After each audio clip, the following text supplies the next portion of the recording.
This is my final project for computational thinking.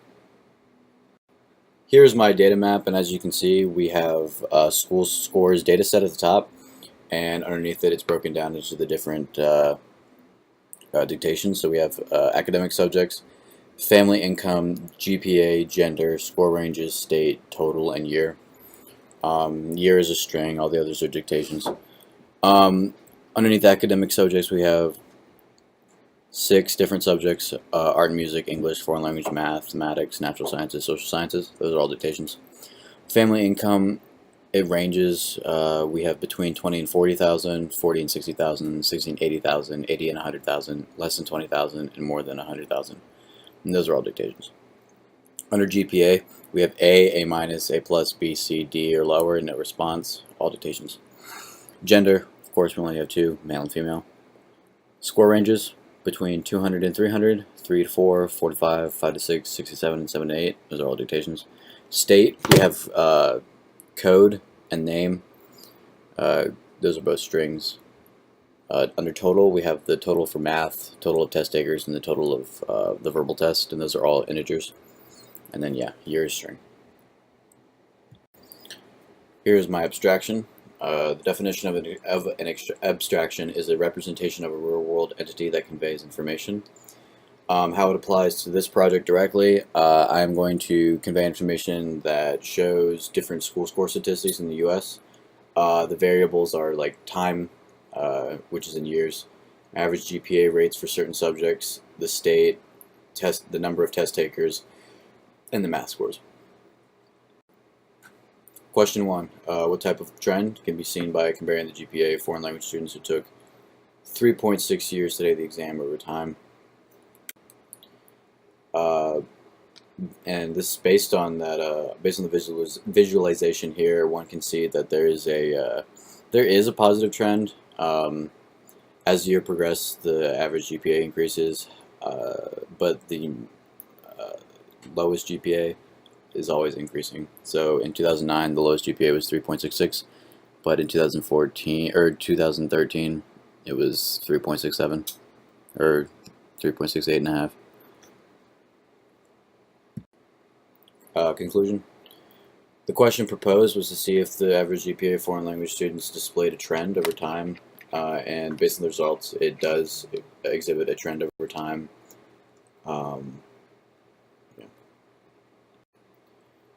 Alright, question number 2. In Virginia, North Carolina, and Maryland, how did the number of test takers compare? Here's the visualization for that, and as you can see, in Virginia, it started off real low and shot up for some reason. And in Maryland and North Carolina, the number of test takers pretty much remained the same. In North Carolina, there's a slight increase. They have the highest average test takers out of these 3 states. Maryland, they pretty much just stay flat. They average around 45,000 test takers. Conclusion 2. The question proposed was to see if the number of test takers in Maryland, North Carolina, and Virginia compared. The results showed that North Carolina had the highest test average over the 8-year period that was shown in the graph. Virginia distributed a positive trend, while Maryland was fairly constant. Alright, question number 3. In Arizona, Alabama, and New York, how did the math scores compare? As we can see right here, here's how the math scores compare for these 3 states. Arizona remained fairly constant around, the 530, 525 score mark. Alabama started off real strong at 560, but seems to have be decreasing over time. They fluctuate between 560 and 545, so 25-point difference over these 8 years. And for New York, it shows a decrease over time. They started off at like 511, now they're around 505. The question proposed was to see if the math scores of these 3 states compared. The results showed that Alabama and New York had the highest scores, decreasing over time. Limitations. The stakeholder will not know what specific classes the student is taking. For example, for foreign languages, we do not see which actual language the student is taking. Or for math, we don't see the actual math class the student is taking, so on and so on. We also do not get to see the specific income of the family, just the range. So between 20 and 40,000. I mean, that's a pretty big gap. We don't get to see the actual income of the family. There's also no information on age of the student. We don't know if these students are, you know, taking the SAT or if these are just SOL scores. We really don't know. Social impacts. So different school systems nationwide would be interested in looking at this data in order to like bring up their test scores or to maintain what they have.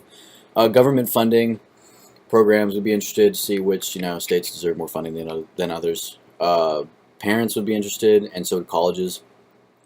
Parents would just be interested in seeing which state had the best school system for their child, and colleges could more accurately judge the students and see if they should be admitted into their university.